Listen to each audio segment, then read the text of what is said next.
So round three action underway. Both of our players, we're looking at table three here. Both players are undefeated. On the left, it's a first-time feature match participant, and I don't think I've ever seen Keith play the shop before, so I welcome him. He is doing well on the night. He is playing a mono-black devotion deck, though it does start off with a gnarled Scarhide, so looks like either an interesting take or a homebrew of some sort. His opponent is stream regular Logan Cutlip, who is playing Esper Control. He's content to play Draw Go here, scrying twice off redundant copies of Temple of Enlightenment. One card I did see in Keith's deck was the Tormented Hero, so he might care about having A, cheap creatures, and B, it may be bestowing it on the Tormented Hero. Well, last match, we saw Drew Shure. We thought he was playing mono black aggro. He was really playing mono black devotion. Yes. I think this case, I may think that Keith was playing mono black devotion. He's playing mono black aggro, and which he most certainly is now yes. that we see the Thrill Kill Assassin. So Keith's curving out pretty well. Maybe even mono black weenie, which is pretty much aggro. Well, that's what I meant. Yeah. Aggro and weenie are synonymous here, but I know he does have a high end of Desecration Demon.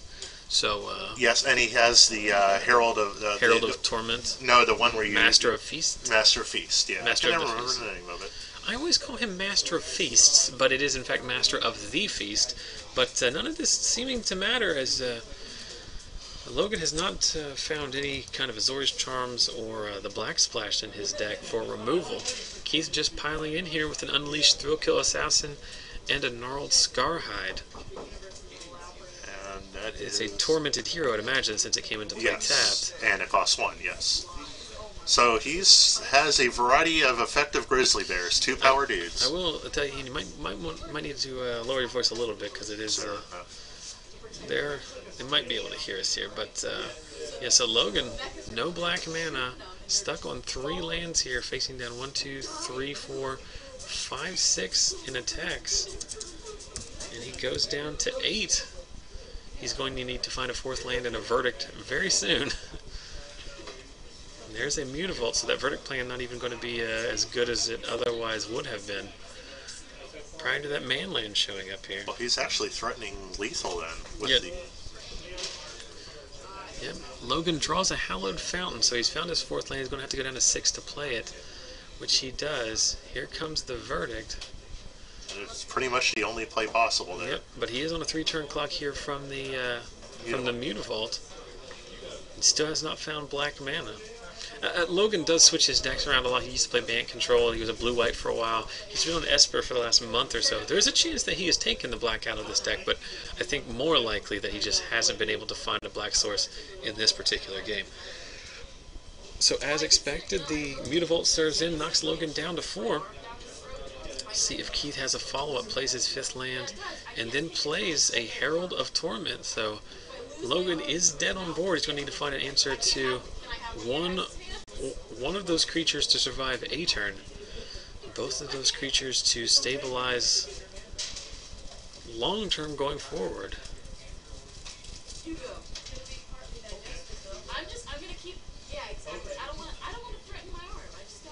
He's obviously thinking about what he can do. He apparently passed the turn and is sitting on 4 mana, so maybe he has a charm? Or is just dead and just making him go through the motions here. Yep, remembering the life loss trigger from the Herald of Torment. Oh, it's a Cyclonic Rift here, wow. Which makes me think maybe Logan is on Bant, but all we can see is the blue-white lands. So Logan does go down to 2 off an attack from the Mutavault. The Herald will bounce to Keith's hand. And rather than replay it, he decides to load up with 2 1-drops here, an Unleashed Rakdos Cackler and a Tormented Hero. So, looks like Keith missed, wouldn't Keith have gained the life off that, it doesn't matter, but, none of them have lifelink. Oh, it's Inspired. I keep treating the Soldier of the Pantheon and the Tormented Hero the same, but Soldier is heroic. Or, no.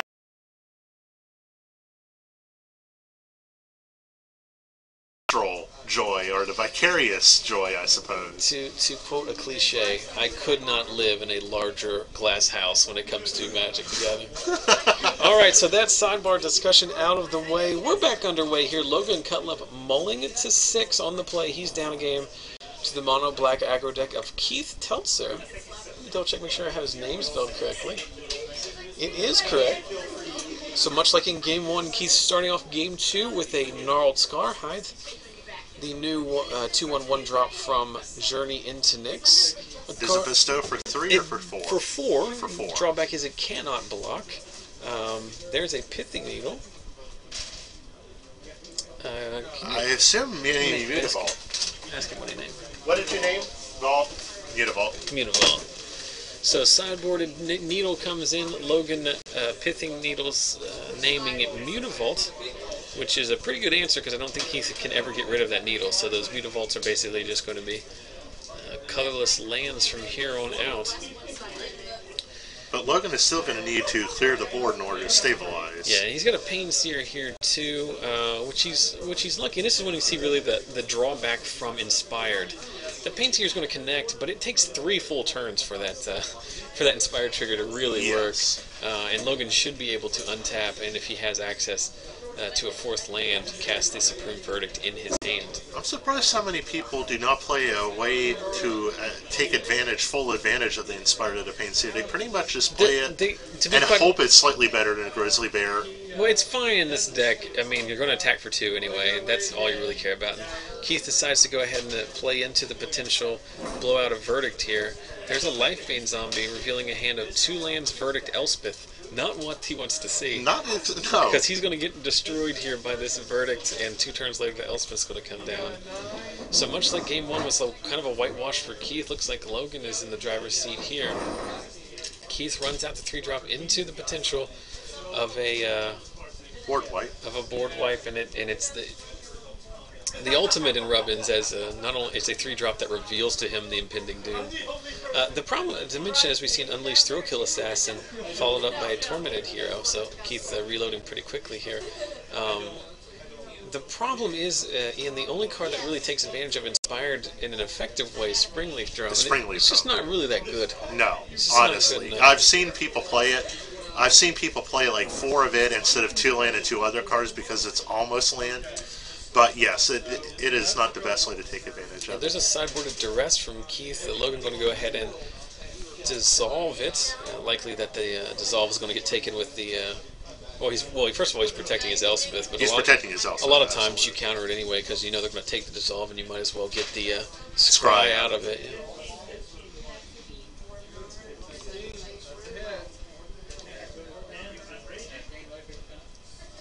Right now, he does not have any evasion, so the Elspeth tokens will probably be able to hold down the board pretty effectively. Should be able to clean this game up here, as Logan is down to 10, but unless Keith is playing,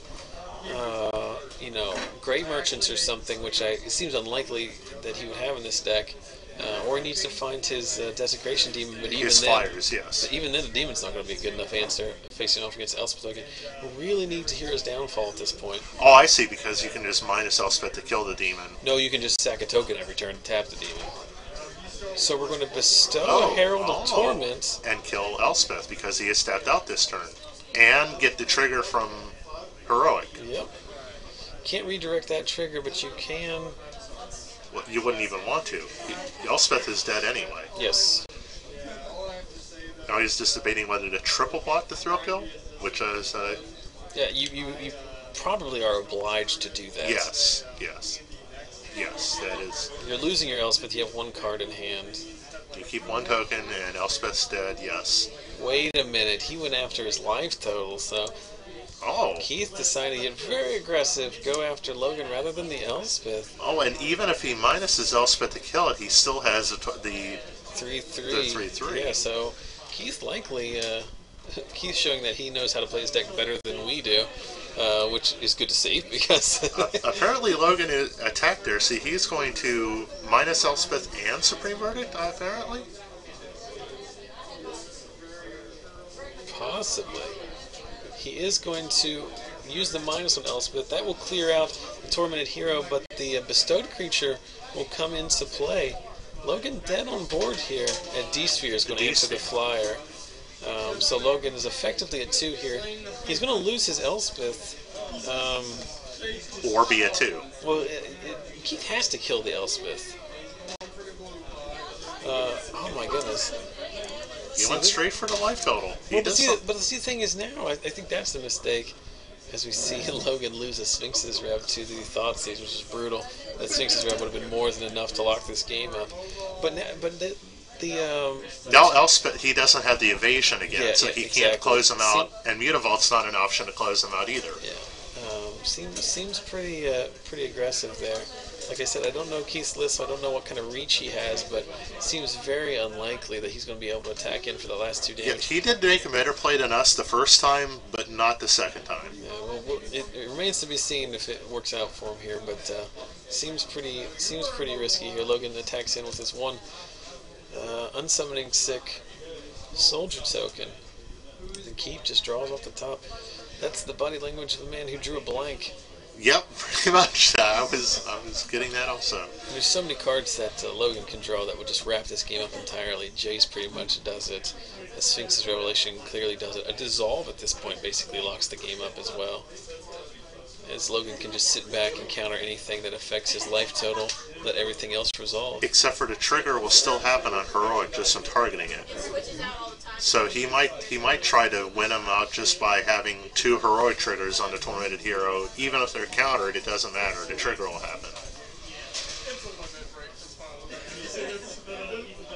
Somebody in the chat said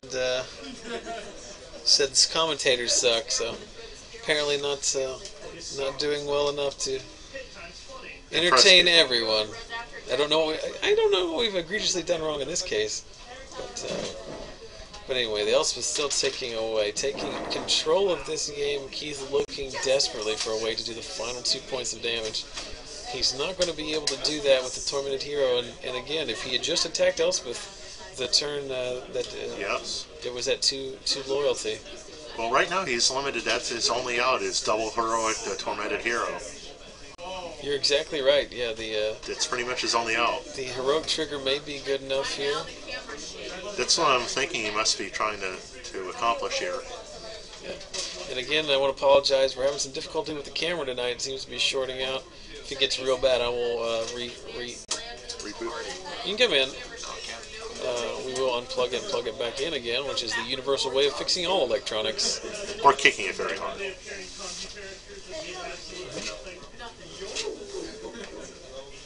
Looks like he's attacking with Tormented Hero.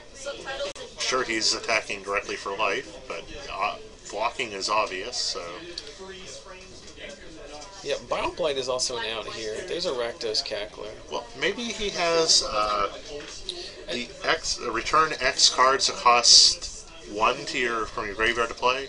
Immortal Servant? Immortal Servant, yeah. That's unlikely. I think he's just going through the motions because he has nothing better to do. You attack because if Logan doesn't block, you win.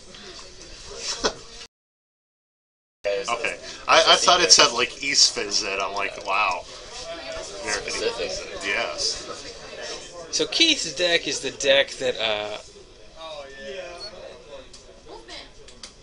Keith's deck is the aggro deck that I thought Drew was playing, and it's cool to see. And I'm very curious to see if he's playing Mongoose' Marauder because I think the card's awesome.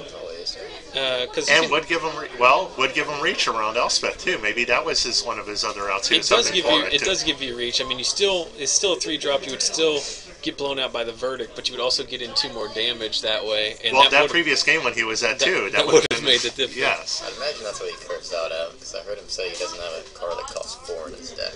Also, he's not playing Desecration Demon. He's just playing. I thought I saw he had a demon on board earlier when walking by, but obviously he doesn't. Pain Sears against Burn. It's impossible. I lose. Oh yeah, my information was based on glancing over while walking past. Yeah, I believe to get your match in round 2 there. It must have been either of the 5/5 demons, or either the 3/3 for 3 or the 5/5 for 3. Yep. So, oh man.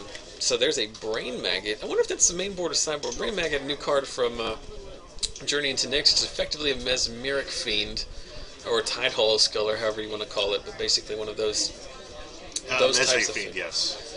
those type of effects, and also happens to be able to attack, which is always good. It counts as an enchantment if that matters. Thoughtseize is good, but you can't attack with a Thoughtseize to win. But he's able to get some damage in here too. Not sure if Logan's playing Azorius Charm, but he hasn't seen them at any point in this game. Is that a Duress?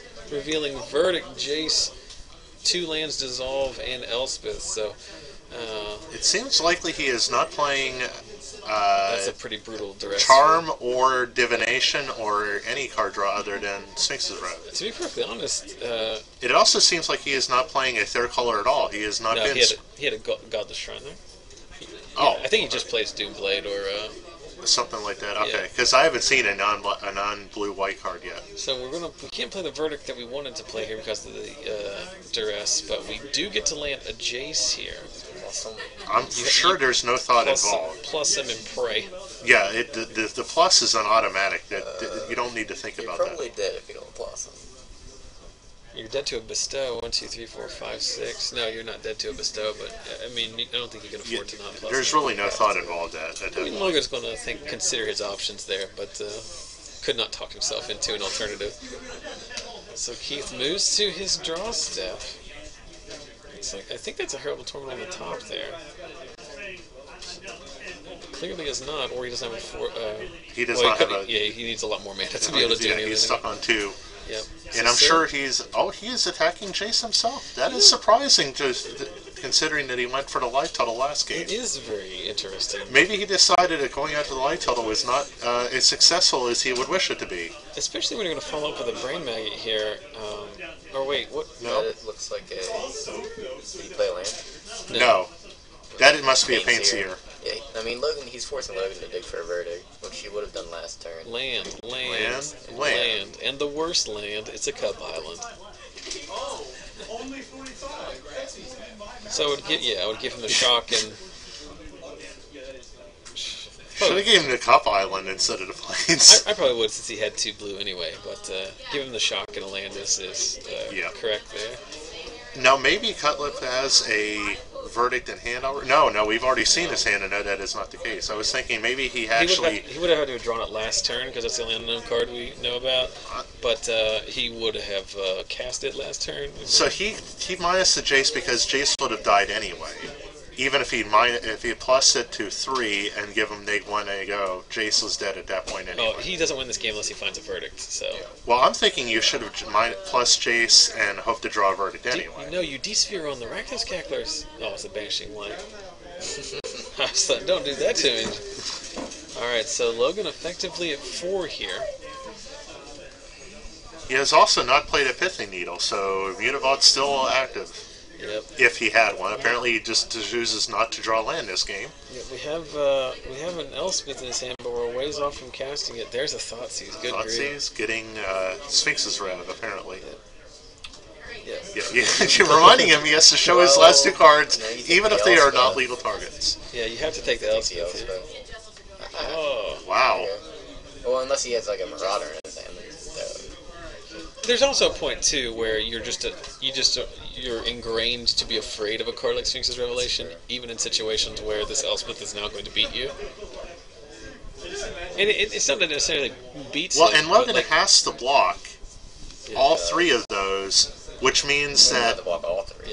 Yeah, he doesn't have to block all, but he does have to declare at least 1 block somewhere. He'll triple block is what he'll do here. There's no reason not to. To just sign up block everywhere. Every life total, when you're at 4, every life total matters, especially when he's playing a Tormented Hero. I mean, we saw that in Game 1. He was almost 1 Inspired Trigger away from killing him. Heroic. Apparently, Keith has not seen a 3rd land this game. He is electing to kill one of the Cacklers and kill the 2/1 and go to 2. It's a perfectly debatable point. It's not a mistake by any means to follow up Pain Seer here, but well, Logan did stabilize a 2 the previous game, yeah, so I mean, he's okay at being the way and the good thing about by doing that is you use your life total as a resource and you get pretty low, but you also give yourself the ability to trade with this board this turn as well. Last turn you would only take out the Scarhide, and this turn he can also trade with. Trade with either one, but not both. I thought the Pain Seer is a 2/1. 2-2. It's a 2-2. It's a 2-2? It's a grizzly bear, yeah. I stand Oh, corrected. yeah, I wasn't even listening. Yeah, it's a 2-2. I stand corrected. Blood Scurv and everything. Seize. And dissolve. Well, he's going to dissolve anyway. Might as well get the scry. And he shoved a card to the bottom, so that might be. With no thought involved. might Yep. be relevant. He's going to double block and single block. I love everything about this. He's looking for a way to finish off and still not getting to a third land. This is the problem with the aggro deck. Is it's at some point there's at some point you lose the ability to interact with their life total. Bestow Herald Torment is 5, right? Yes. Yes. And that's how he almost won game 2. Yeah, he's obviously not bestowing this game. But Now we have a legitimate clock here, and with the tokens, Logan might be able to do this in 2 turns. No, he can do it. he can ultimate Yeah, he has Elspeth one next swamp. turn, yeah. That's probably a mistake. So right? he's forced to block, and he can swing 4, 17. 5, He can't kill him next turn, but he can kill him the turn after. There's a duress. Ripping discard off. Yeah, Is that Dark Betrayal? Yes, it is. It must Is it an be. instant? Yeah.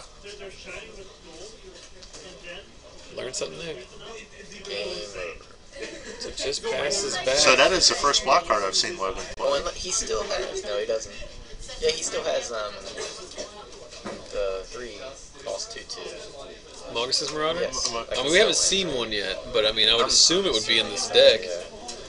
So if my math is correct, we can ultimate Elspeth here. Ultimate Elspeth? For 8, 10, 19. He can do 19. Oh yeah, I forgot the 2 + 2 + 2 on Aetherling itself. On Aetherling and So sending it 10 off. and 9 from the tokens will be exactly enough here. Well, no, that would be 19. Let's get 10 out plus our 9 is 19. pump for 4. Just on the Ripple and play it. So Apparently he is swinging, pumping at the max, And that's going to be enough. So some interesting choices there. May is he dead? yeah, he's dead. I thought it was 19. 6. No, he's dead. 9 from tokens, 10 from Aetherling. Right, and he's at 20. He's at 19. Oh, No. when Aetherling is a. I have he's